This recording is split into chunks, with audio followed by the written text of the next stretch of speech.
यशोदनन्दन व्रज जनरञ्जन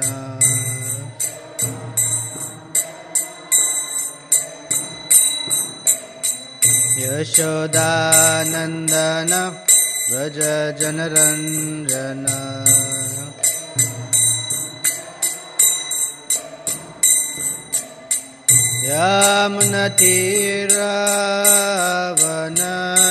यमुनतीरावनचारि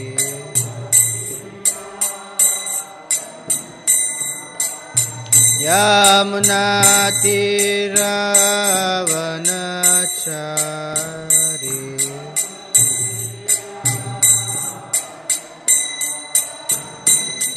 जय राधा माधव कुंज बिहारी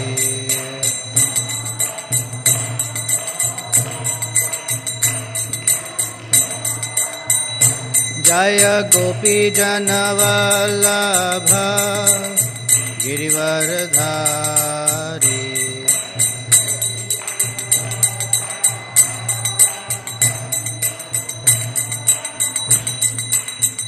यशोदानन्दन व्रज जनरञ्जन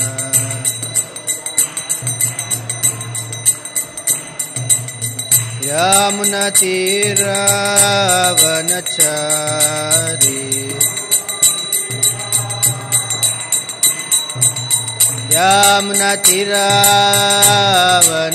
यमुनतीरावनचारि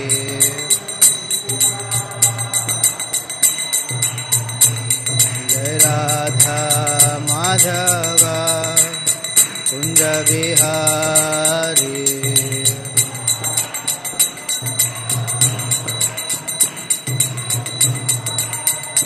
जय राधा माधव कुंज बिहारी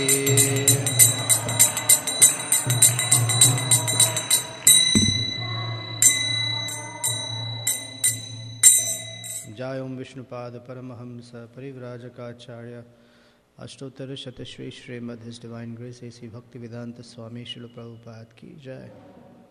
अनंत कोटि वैष्णव वृंद की जय। ग्रंथराज श्रीमद् भागवतम की जय।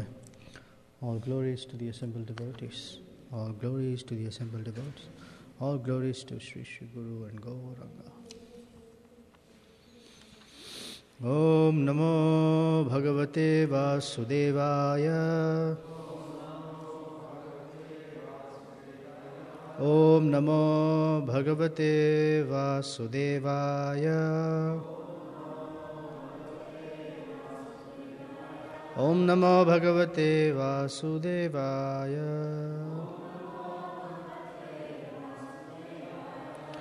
Grantaraj Srimad Bhagavatam, Canto 4, Chapter 30, Text 24. Namo Vishuddha Sattvaya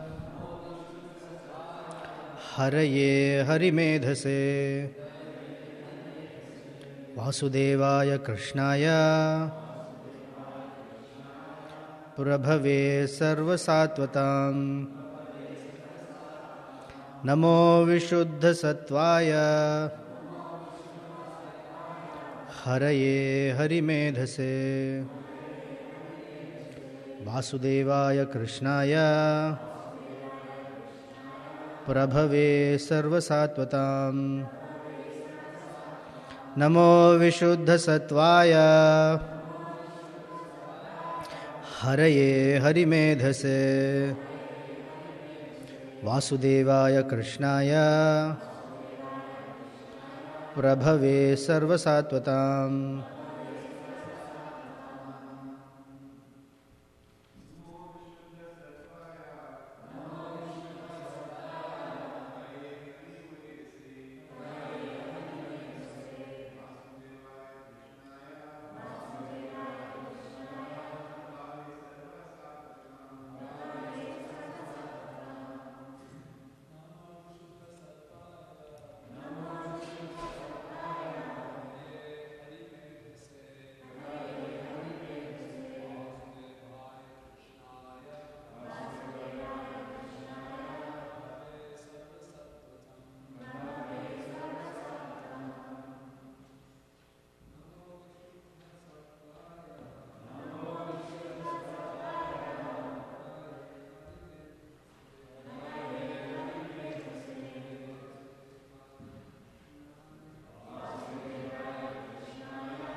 Ladies, please.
Namaha, obeisances, Vishuddha Sattvaya, unto you, whose existence is free from all material influence. Haraye, who takes away all miserable conditions of devotees. Harimedhase, whose brain works only for the deliverance of the conditioned soul. Vasudevaya, the all-pervading Supreme Personality of Godhead. Krishnaya, unto Krishna. Prabhave, who increases the influence. Sarvasatvatam, of all kinds of devotees. Translation and purport by Srila Prabhupada Ki Jai. Dear Lord, we offer our respectful obeisances unto you because your existence is completely independent of all material influences. Your Lordship always takes away the devotee's miserable conditions, for your brain plans how to do so. You live everywhere as Paramatma, therefore you are known as Vasudeva. You also accept Vasudeva as your father, and you are celebrated by the name Krishna. You are so kind that you always increase the influence of all kinds of devotees. Purport. In the previous verse, it has been said, Grihita Maya Guna Vigrahaya, that the Lord accepts three kinds of bodies, Vishnu, Brahma and Shiva, for the purpose of creating, maintaining and annihilating the cosmic manifestation. The three predominating deities of the material universe, Brahma, Vishnu and Shiva, are called Guna Avataras. There are many kinds of incarnations of the Supreme Personality of Godhead, and the first incarnations within this material world are Brahma, Vishnu and Maheshwara, Shiva. Of these three, Lord Brahma and Lord Shiva accept material bodies, but Lord Vishnu does not accept a material body. Lord Vishnu is therefore known as Vishuddha Sattva. His existence is completely free from the contamination of the material modes of nature. One should therefore not think that Lord Vishnu is in the same category with Lord Brahma and Shiva. The Shastras forbid us to think in this way. Yastu Narayanam Devam Brahma Rudradidaevataha Samatvena eva Viksheta Sa Pashandi Bhave Dhruvam. One who considers Lord Vishnu to be in the same category with Devas like Lord Brahma or Lord Shiva, or who thinks that Lord Brahma and Shiva to be equal to Lord Vishnu, are to be considered as Pashandi, a faithless non-believer. Therefore, in this verse, Lord Vishnu is distinguished in words Namo Vishuddha Sattvaya. Although a living entity like us, Lord Brahma is exalted due to his pious activities. Therefore, he is given the high post of Brahma. Lord Shiva is not actually like a living entity, but he is not the Supreme Personality of Godhead. His position is somewhere between Vishnu, the Supreme Personality of Godhead, and Brahma, the living entity. Lord Shiva is therefore explained in Brahma Samhita in this way. Kshiram yatha dadi vikara vishesha yogat sanjayate nahi tatah pritagasti heto yasham bhutami pitha samupaiti karyad govindamadi purusham tamaham bhajami. Lord Shiva is considered to be like yogurt, dadhi. Yogurt is nothing but transformed milk. Nonetheless, yogurt cannot be accepted as milk. Similarly, Lord Shiva holds almost all the powers of Lord Vishnu, and he is above the qualities of the living entity, but he is not exactly like Vishnu, just as yogurt, although transformed milk, is not exactly like milk. The Supreme Personality of Godhead is also described herein as Vasudevaya Krishnaya. Krishna is the original Supreme Personality of Godhead, and all Vishnu expansions are his plenary portions, or portions of his plenary portions, known as Swamsha and Kala. The Swamsha, or direct expansion, is also called Amsha. All Vishnu Tattvas are Swamsha, direct parts and parcels of the Supreme Personality of Godhead, Krishna. Krishna is known as Vasudeva because he appeared in this material world as the son of Vasudeva. Similarly, he is known as Devaki Nandana, Yashoda Nandana, Nandanandana, and so on. Again and again, the Lord is very much interested in increasing the influence of his devotees. Therefore, he is described herein as Prabhave Sarva Sattvatam. The Sattvata community is a community of Vaishnavas, pure devotees of the Lord. The Supreme Personality of Godhead has unlimited powers, and he wants to see that his devotees are also entrusted with unlimited powers. A devotee of the Lord is always, therefore, distinguished from all other living entities. The word Hari means one who takes away all miserable conditions. And Hari Medhase means that the Lord is always planning ways to deliver the conditioned soul from the clutches of Maya. The Lord is so kind that he personally incarnates to deliver the conditioned souls, and whenever he comes, he makes his plans. Paritranaya sadhunam vinashaya cha dushkritam dharma sansthapanarthaya sambhavami yuge yuge. To deliver the pious and to annihilate the miscreants, as well as to re-establish the principles of religion, I advent myself millennium after millennium. Bhagavad Gita chapter 4, text 8. Since the Lord delivers all conditioned souls from the clutches of Maya, he is known as Hari Medhas. In the list of incarnations, Krishna is described as the Supreme and Original Personality of Godhead. Ete cham shakala pumsa krishnastu bhagavan swayam indrari vyakulam lokam mrudayanti yuge yuge. Srimad Bhagavatam, 1st Canto, chapter 3, text 28. Krishna, the original personality of Godhead, appears in this material world when the demigods, who are devotees of the Lord, are disturbed by the demons. Om Ajnana Timirandhasya Gyananjana Salakaya Chaksur Unmilitam Yena Tasmai Shri Gurave Namaha. Sri Chaitanya Manobhishtam Sthapitam Yena Bhutale Swayam Rupa Kadamahyam Dadati Swapadantikam. Vanchakalpatarubhyascha kripa sindhubhya evacha patitanam pavanebhyo vaishnavebhyo namo namaha. Jai Shri Krishna Chaitanya Prabhu Nityananda Shri Advaita Gadadhar Shivasadi Gaura Bhakta Vrinda. Hare Krishna, Krishna Krishna, Hare Hare, Hare Rama, Rama Rama, Hare Hare.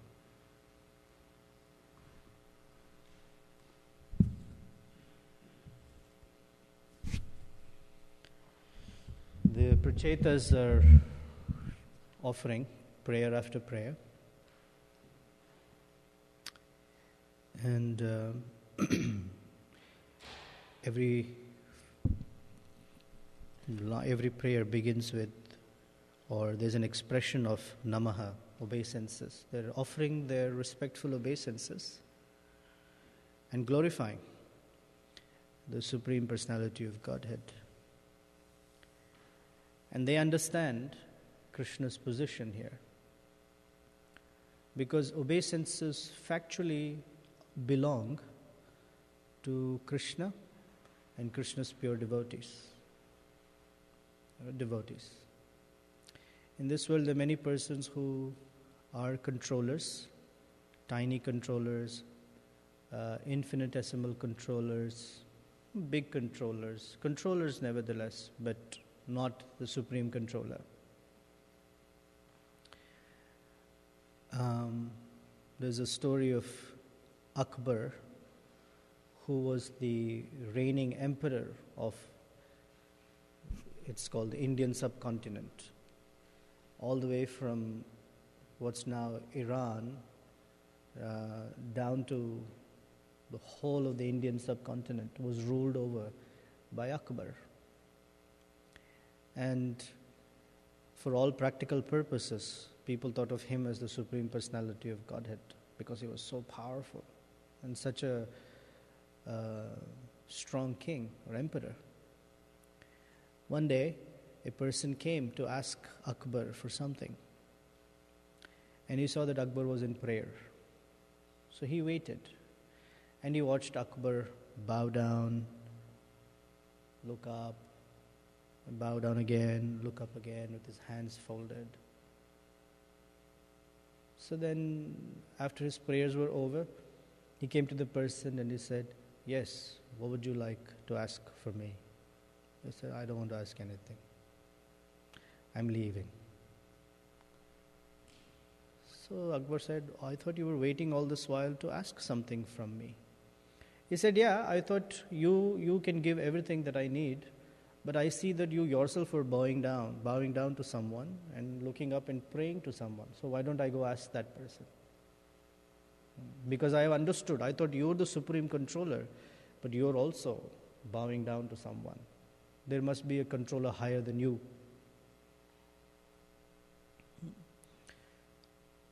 So the first phrase here is Prabhupada explains each of the phrases in this verse. So first is Vishuddha Sattvaya. That there are many controllers in this universe, and the topmost among all of them are Brahma and Shiva. Among all living entities, the topmost living entity and the first primordial living entity in this universe is Lord Brahma. They are called Guna avatars. Guna means the qualities or the modes of nature. There's the mode of goodness, the mode of passion, the mode of ignorance. Mode of passion is required for creation to happen. And the Supreme Personality of Godhead empowers a particular jiva to predominate the mode of passion. That personality is called Brahma. It's called a Guna Avatar. The mode of goodness is required for maintaining things. And maintenance is performed by Vishnu. He's called Guna Avatar, but he does not take a material body. He just performs the function. The Supreme Personality performs the function of universal maintenance. And the mode of ignorance is predominated by Lord Shiva, who is not a jiva like us, who is also not Vishnu Tattva like Krishna's category, but he is in between. It's called the Shiva Tattva or Rudra Tattva. This is a very particular category, but he predominates the mode of ignorance. And these three, they make sure that there is creation, annihilation, and maintenance of the universe. Now, among these three, Vishnu is distinguished specifically as Vishuddha Sattvaya because he does not take up a material body. We are also spiritual living entities, but we carry with us a very smelly, disintegrating, yucky body. That's our baggage. We carry that with us. And we carry it in different forms or shapes. And it has different smells and odors or fragrances. And it has different features. But we are always carrying a bag with us. Yasyatma buddhi kurnape tridhatuke. Kurnape is a bag. A tridhatu means pus, urine, stool. These are all elements, dhatu. Kapha Pitta Vayu from the Ayurveda perspective. And so we're carrying these bags. Lord Vishnu doesn't carry any bag like that. So he's categorized as Vishuddha Sattvaya. Not only does he not carry a bag, he's always fixed in the pure mode of goodness. It means that when he is in the pure mode of goodness, that in his mind or in his body shall there never be any semblance of ignorance or passion. This is important to understand because there are many activities that Krishna does that look questionable. Such as Krishna will steal Rukmini from the assembly of all the princesses and from the palace of her father, King Rukmi. I forget his father's name. Rukmini's father's name. Bhishmaka, thank you. I was like, hey, what's going on? Or he will steal the garments of the young gopis while they are bathing in the river Yamuna in the cold winter time or Kartik time. That's ignorant activity. Not Krishna's activity, but thinking that that is ignorant activity. Krishna, doesn't matter what he does, he steals butter. He gives Arjuna instructions on the battlefield that actually defy ethical behavior.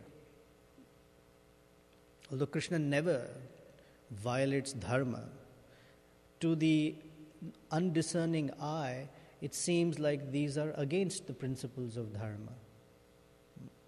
Prabhupada recently, I was quoting this story. When the battlefield of Kurukshetra was happening, Mother Gandhari, she realized that Duryodhana's, all his brothers are being killed and his situation is very precarious. So she, as a mother, wanted to protect her son. So she told Duryodhana, tomorrow morning, you come, or evening, whatever, you come and meet me and come naked in front of me. Because I will open my blindfold and I will look at you. By my piety, as a chaste woman, I have great yogic powers. And with that vision, I will protect you. I'll make your body invincible. Zzz. You'll become so strong that Bhima cannot hurt you. That was her motherly affection. And Duryodhana said, okay. So he took his evening bath and he was walking naked back to meet Mother Gandhari. So Krishna met him and said, hey, Duryodhana, what do you think, you're in California or what? So what are you doing? I said, I'm going to go see my mother. She asked me to come naked to meet her. He said, this is not right. This is disrespectful to a mother. At least put on a gamcha. They shouldn't go like that. So Duryodhana said, but she told me to come naked. I said, no, it's improper. Especially a chaste woman like your mother, standing naked in front of her is disrespect. You should put on a gamcha. I said, oh, okay, thank you for the good advice. And he put on a little gamcha and went to see her.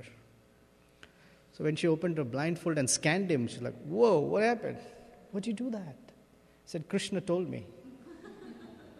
And Prabhupada says, Gandhari just smiled and knew that Krishna is far more intelligent. And he tricked him. And that's the area, his groins, that remained weak. And that's why Bhima was asked to hit Duryodhana below the belt. And by the way, hitting below the belt is also unfair. But Krishna told Duryodhana, hit him below the belt. Oh, Krishna, how can... But Vishuddha Sattvaya, there's nothing that is influenced by passion or ignorance. He is always correct. He's always right. So it's something that we should, as practicing devotees, come to appreciate, that Krishna is always right. Like they say in marketing, the customer is always right. Which is not true. The customers can be foolish. But the mentality is that customer is always right. But that's not our mentality. Krishna is factually always right. Always right. Always, always, always right. There are many persons who find fault in Krishna, but that's just an indication of their own faulty vision. So he is Vishuddha Sattvaya. His existence is completely free from the contamination of the material modes of nature. So there is a warning or a caution. Do not put Vishnu in the same category as Lord Brahma, Lord Shiva, or any other living entity. A person who does like that, the Shastra says, is sa pashandi bhave, dhruvam. Dhruvam means certainly, definitely, with emphasis. Pashandi. Pashandi means non-believer.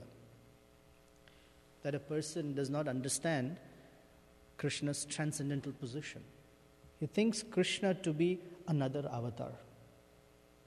He thinks Krishna to be another very powerful person, yet not the Supreme Personality of Godhead.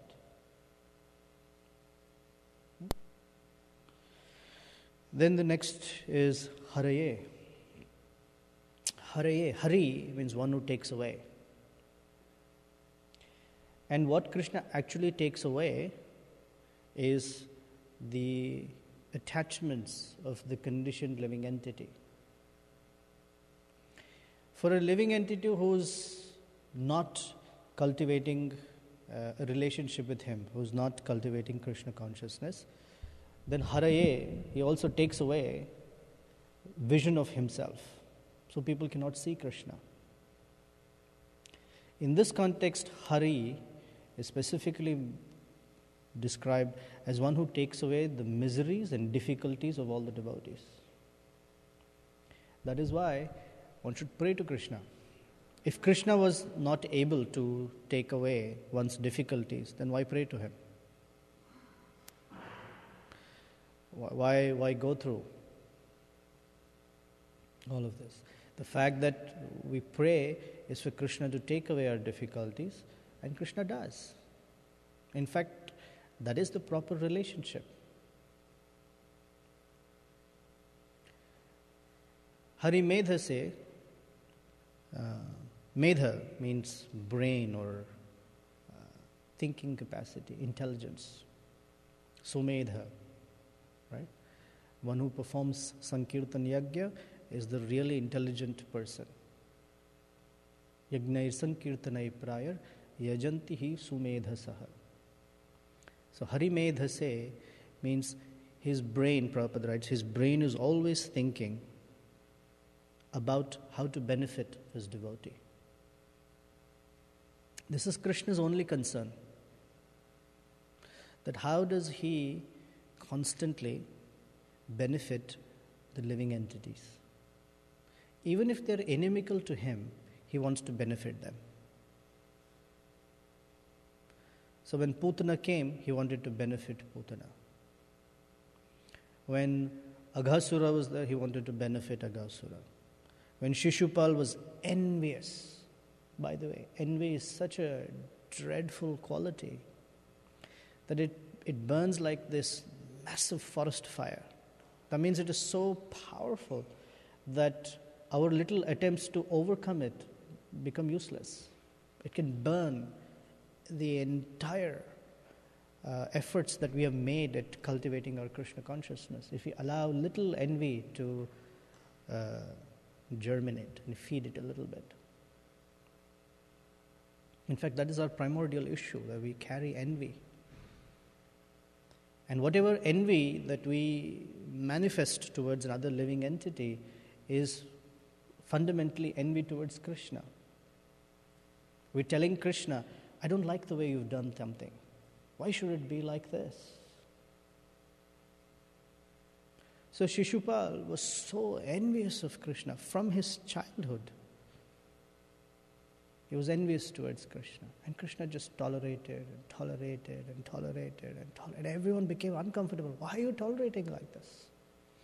Krishna said, I've given his mother my word that I will tolerate 100 insults from him. Then at the Rajasuya sacrifice, when there was a question, Yudhishthira Maharaj asked the question, who should be the presiding personality for the Rajasuya Yajna? So most people said Bhishma Dev. Bhishma Dev maybe, because he is like the purest amongst all. But the rest of everyone said, no, Lord Krishna, of course, Lord Krishna, of course. Even Bhishma Dev said, Lord Krishna. Shishupal said, why Krishna? His character is extremely questionable. And then he recited all of Krishna's glories, but in an inimical sort of way. He was stealing butter. He was stealing the garments of the gopis. By the way, he took away my Rukmini. He has no proper character. He is very lusty. But Bhishma Dev, I don't mind, but he's been celibate. So Bhishma Deva said, Krishna is more celibate than I am. Although I am renowned as being an avowed brahmachari, Naishtika brahmachari. In fact, my name has been Bhishma. Bhishma means one who is very strongly avowed. But Krishna is the real celibate. His celibacy is celebrated all over the universe. So Shubal became very uncomfortable. Why Krishna? And then he started insulting, and the 100 count was over, and Sudarshan Chakra, separated the head from the body. Even in that, there is benefit because everyone saw. Here's the thing, we can't see the soul. But everybody who was present there saw soul from Shishupal enter Krishna's body. And Yudhishthira Maharaj became so enthralled by that he was shocked. There's a whole section in the 7th canto, very first chapter, where the topic is that Krishna is always fair and neutral to everyone. So in that there is a question that Parikshit Maharaj asks Shukadev Goswami, and Shukadev Goswami says to him, well, your grandfather Yudhishthira Maharaj asked the same question to Narada Muni. And this is what Narada Muni said. And there's a whole explanation of Krishna's neutrality and how he is always benefiting. So even Shishupal was benefited. Then what to speak of someone who favorably wants to serve Krishna? Krishna is completely sold out to love, regardless of one's material qualifications. In Padyavali, Rupa Goswami quotes a verse. It says that Krishna is not attracted by material qualities. In fact, Krishna definitely shows that that's not the attraction. The attraction is love. And so he quotes the list. Where was Kubja's beauty? Krishna was attracted to Kubja, but Kubja was not beautiful. She was very ugly, had a hunchback. But Krishna was attracted to Kubja. Where was Sudama's wealth? Sudama was very poor. Or we heard recently, Kolavecha Sridhar. There were so many holes in his dhoti. But Lord Chaitanya was very attracted to Kolavecha. So he's not attracted by wealth. Where was Gajendra's intelligence?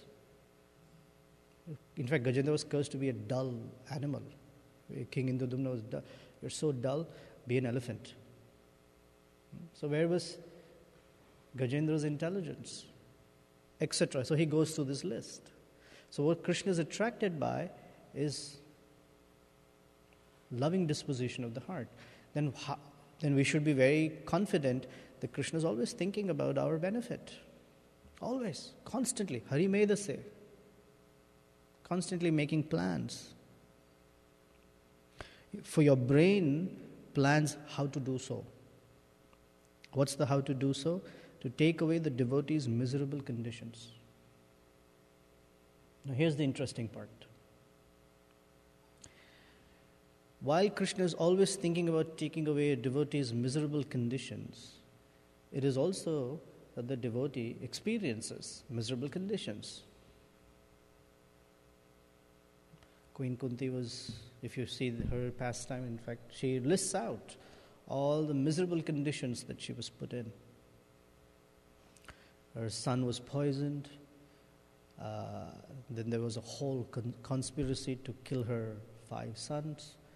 They were sent into the forest in exile. They had to be incognito in Virat's palace. The house that they were living in was burned down. Then there was unfairly, the whole kingdom was taken away. There was a war. So does Krishna take away the miserable conditions or not?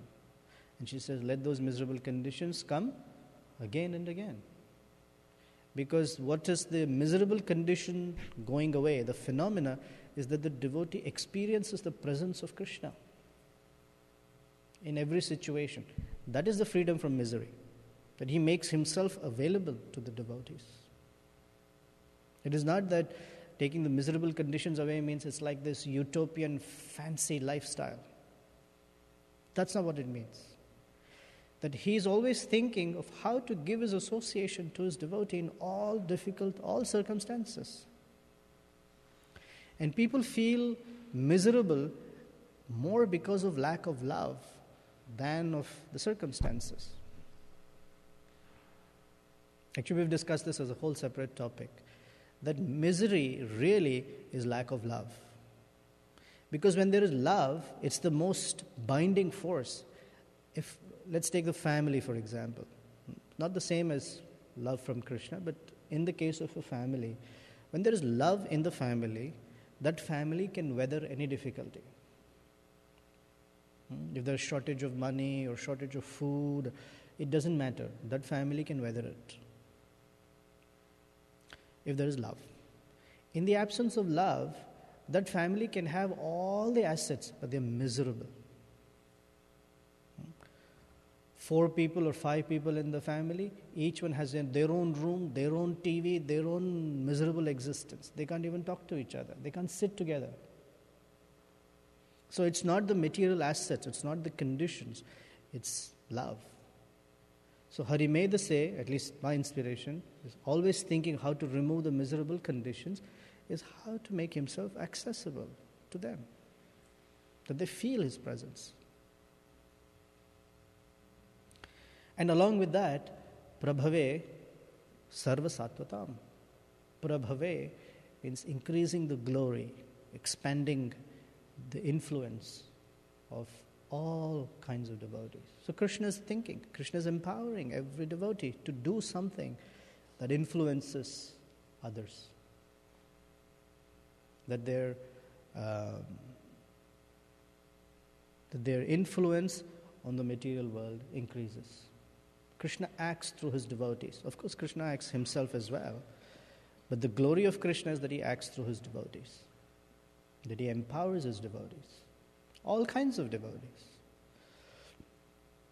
Every devotee, neophyte, madhyama, super exalted, if they want to serve Krishna, then Krishna increases their influence. Therefore, we see that even young devotees can say something, can influence another person or persons. They can be totally obscure from a material perspective. But when they want to serve Krishna, then Krishna can help them influence hundreds of people. There are many, many such examples. Completely obscure people can make fantastic influence on others, can have fantastic influence on others. Even if they're not obscure, what to speak of their influence? Srila Prabhupada, for us, he's the shining glory in our sampradaya. For us, is what a personality. Elderly gentleman, 70 years old, in Vrindavan. But look at the influence he had on the entire planet, and in a matter of 10 years. And all he did was chant Krishna's name, just serve Krishna, nothing else. There was no plan, no ambition, nothing. The only plan and ambition, if you want to call it, is I have to fulfill the instruction of my spiritual master. That is it. And his influence, who on this planet does not know Hare Krishna? Somehow or the other they've met or come in contact with the Hare Krishna influence. Be it prasadam, be it Govindas, be it books, be it the holy name, be it temples, be it a Vaishnava. That's the influence. And the influence is that Prabhupada has given us the confidence that we can wear these clothes anywhere. And people will say, oh, hi, who are you? What is all this? Wow. And even if we say one small thing, this is tilak, this is a dhoti, something, that is influencing them. Perceptibly or imperceptibly. That's the influence that Prabhupada has had over the planet. And Prabhave Sarva Sattvam. Krishna's working. Krishna Shakti Vina Nahe Tara Pravartana. Unless one is empowered by Krishna, one cannot do anything. And Krishna is eager to empower his devotees. Eager. Because he's always thinking how to benefit this devotee and how to benefit every living entity. So those are some thoughts. Comments, questions, you would like to add some things? Yes? Himanshu Prabhu? Hare Krishna.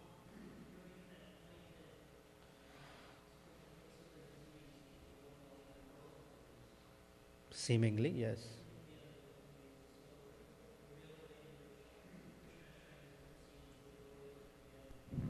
Correct.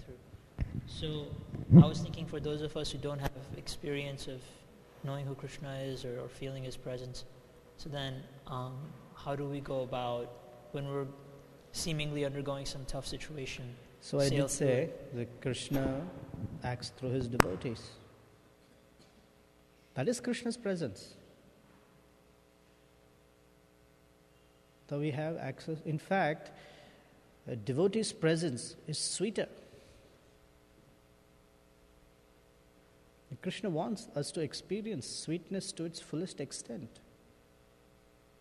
So he gives us his devotees.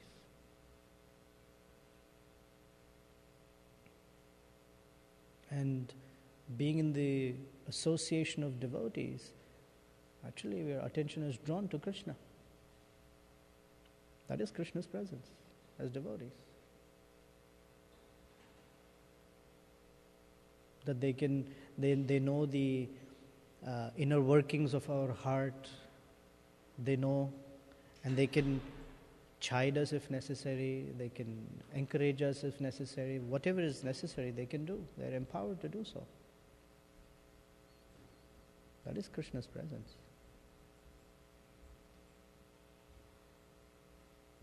It's not like shining light has to appear into our room and, Chaturbhuja or with his flute. That may also be the case, if he deems it so. But the presence of a Vaishnava, or Vaishnavas, that's good. In fact, the presence of Vaishnava can remove all difficulties. Just last night we were reading this song by Narottam Das Thakur. He's making this ardent prayer to Vaishnava. Ebaro karuna karo Vaishnava Gosai. In that there is a verse, Gangara parasha kele paschate pavan. That one will get purified after many times bathing in the Ganges. Tomara darshane pavitra karo, tomara gun. But just by looking at you, O Vaishnava, one gets completely purified. No need to even come in contact per se, just by looking at a Vaishnava. So there's an explanation. A Vaishnava is even more powerful than that. You don't have to look at a Vaishnava, you just have to think of a Vaishnava. The Vaishnava may not even be present. You just have to think of him. And one can get purified. That's the influence a devotee can have.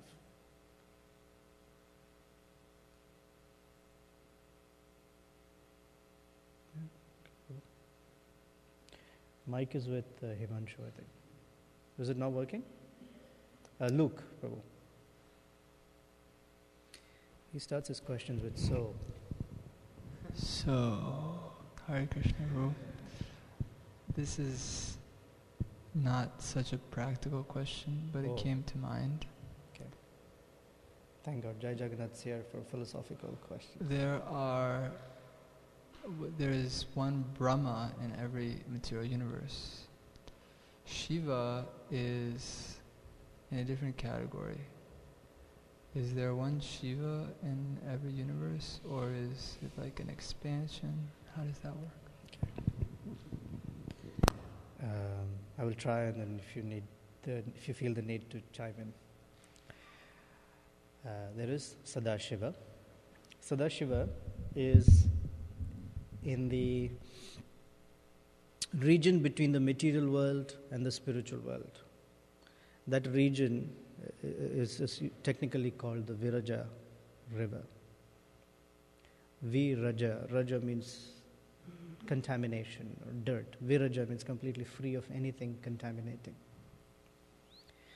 And in the Viraja realm, there is actual transcendental place called Kailash,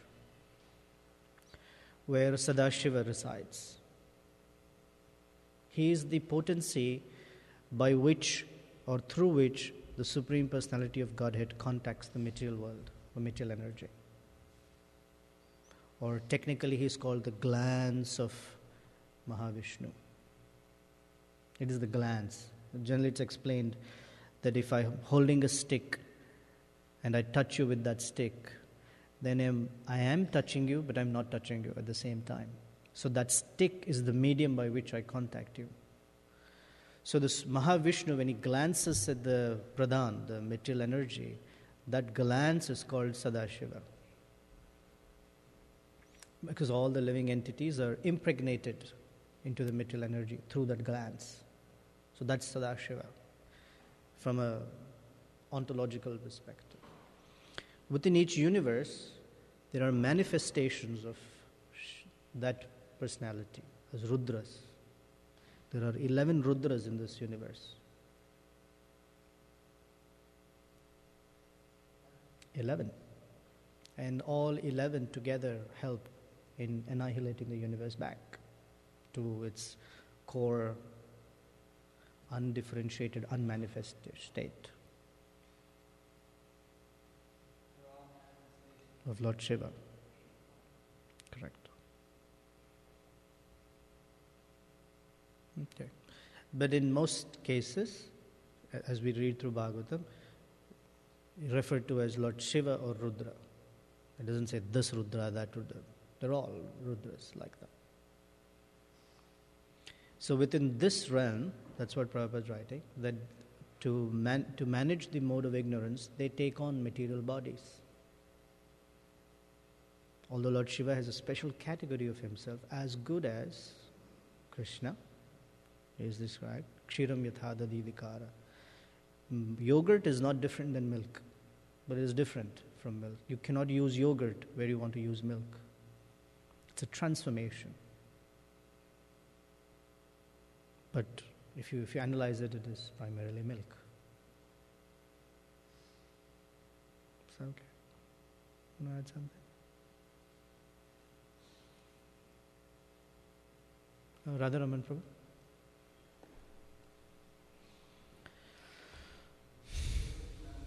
Is religion, is dharma. Or whatever Krishna does is not against dharma. But if the same advice or same activity is given by another person, it can very well be against dharma. Are you thinking of a particular example?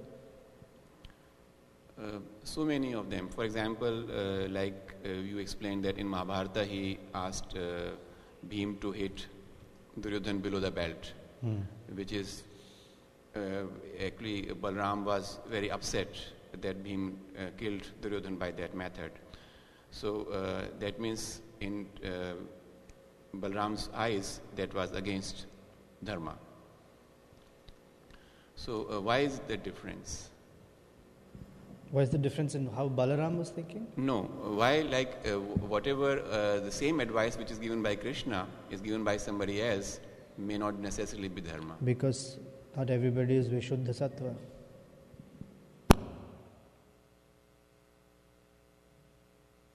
Krishna is never contaminated by the material modes of nature. So there cannot be anything that is wrong. Anyone else is influenced by the material modes of nature, somehow or the other. So even they can give wrong advice.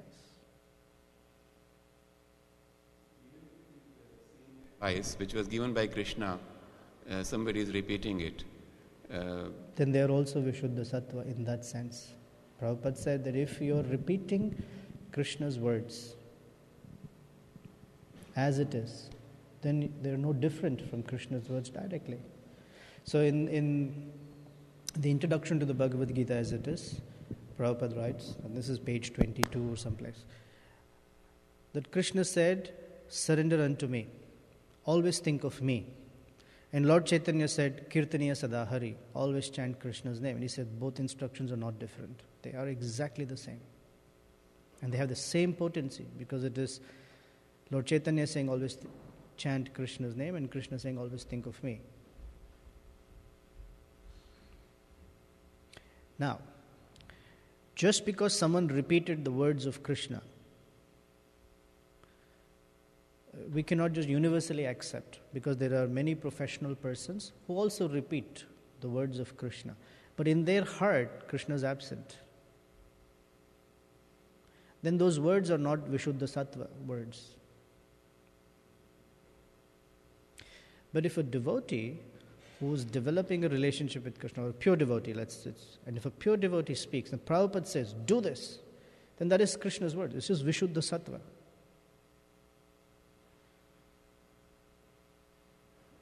That's the potency in the words of a pure devotee, that they are non-different from Krishna's words.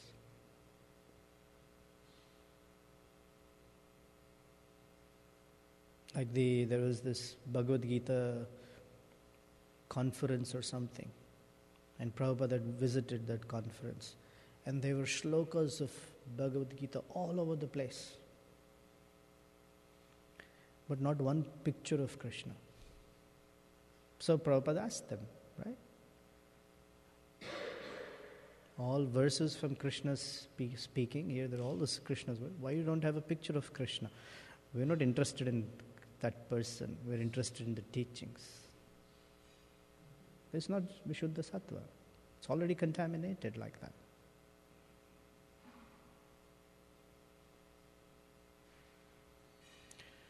Okay. Thank you. Oh, last thing.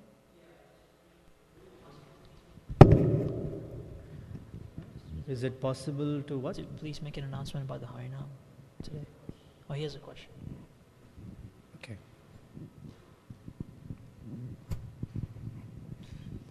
Thank you for the class, Ru. You mentioned the fundamental principle of existence being love, that everyone is searching for love, and that's the only happiness of satisfaction. I was just wondering if you could explain, because we may have material conception of love because of our material involvement. So how can we, or in the devotional sphere, how can we be more loving? Kind of a simple question, but because it's very much emphasized in the material world, or not so much, but in some spiritual or seeming spiritual paths, be loving, to love. So as we come in Krishna consciousness, we understand the ultimate principle of loving Krishna, and by doing that. But sometimes, I don't know, it may seem that we may be neglectful of trying to implement that in our life. I don't know, I guess I'm speaking from personal. Sometimes it can be overlooked in striving to repose that completely in Krishna. So anything you can share about, just how to... Love, even if it is material, is very powerful. It's very powerful. There are persons who give up their lives for love. life is something that's very dear. Of course, it's influenced by ignorance, but you get the idea that love is very powerful. It has a very binding effect. It can hold together persons regardless of difficulties. It can hold together persons regardless of religion, regardless of backgrounds. A Hindu boy can fall in love with a Muslim girl, a Muslim man can fall in love with a Christian girl, whatever can happen. Beyond the boundaries of whatever we've put together, love has a very strong effect, even if it is material. Spiritual love, naturally, is far more powerful than that because it is purer, or is pure. The purity is that love has proper direction, purpose, and understanding behind it. That the source of love itself, is Krishna. That is why the word Krishna is attracting. Yes, we generally use the word as all attractive from the context of money, power, beauty, fame, strength, knowledge, renunciation. Those are attractive. But far more attractive is Krishna's loving propensity. That's why whenever we refer to Srimati Radharani, we refer to her as the Ladini Shakti, potency, the Ladini Shakti. That's the attractive power. The Krishna can attract anyone and everyone because of his loving capacity. So when we are becoming devotees, and we are devotees, that's the love we are exchanging. We are exchanging our love for Krishna with each other. Because we have, Srila Radhanath Maharaj gave this fantastic class Sunday, right? That's how he started. Many pebbles you throw and they all have these ripples and they clash with each other because the centers are different. You take all those stones and you put in one, there's a big wave and many ripples, but concentric, no clashes, because the center is Krishna. We love each other, we love each other because we love Krishna. And we can have any difference, that's all right. We can cross over those boundaries. We can cross over those limitations because we love Krishna. That's what we have to cultivate. And when we neglect that or not fully aware of that, then the limitations manifest. We see difficulties, with shortcomings, limitations, all of that. And that's what we clash with. Not that we have to be blind to it and say, love all and everything's fine. Not like that. But it's because we want to love Krishna, we look for solutions to go beyond those limitations and boundaries. Happily. That's what we are cultivating.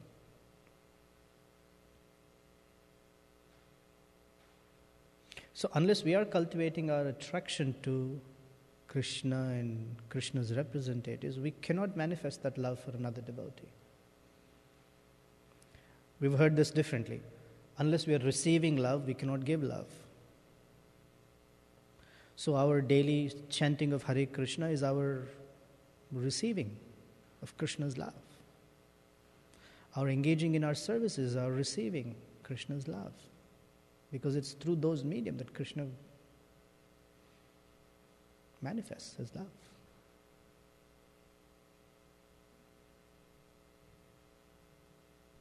And done one more thing.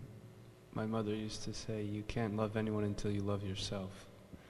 So sometimes a misconception of ourselves can be a detriment to... Upadhis. Upadhis means layers or coverings. Then we have some layers. One layer is I'm very intelligent. Another layer is I'm a fool. I'm very good. I'm not good. I'm powerful. I'm useless. These are all upadhis. And when we operate on the basis of upadhis, we don't see it clearly. So accepting others will come when you accept yourself first. There is a whole topic called self-envy. I won't start that now. Now we're moving from this to a little psychological platform where children are taught, if you can love yourself, everyone will love you. If you cannot love yourself, no one will love you. It just works like that. Love is, if you can accept yourself, others will accept you. If you can't, then others can't. Okay, Srila Prabhupada ki jai, Srimad Bhagavatam ki jai. Couple of quick announcements. There is Harinam today. Bhakta Himanshu has the details. 2:15.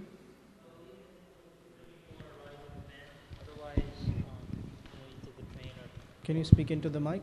Yeah, we're leaving the temple at 2:30 sharp if you want to ride in the van. There'll probably be a car with Mataji's in it also. Right, Kirtana Mataji? Yeah, so there'll be 2 cars. Otherwise, you can take public transport. We're going to Fullerton and Lincoln, which is off the Fullerton Red Line stop. And we'll be leaving from there around 5:15 p.m. to be back before the evening program. Hare Krishna. And Istagoshti in a couple of minutes downstairs. Thank you. Hare Krishna.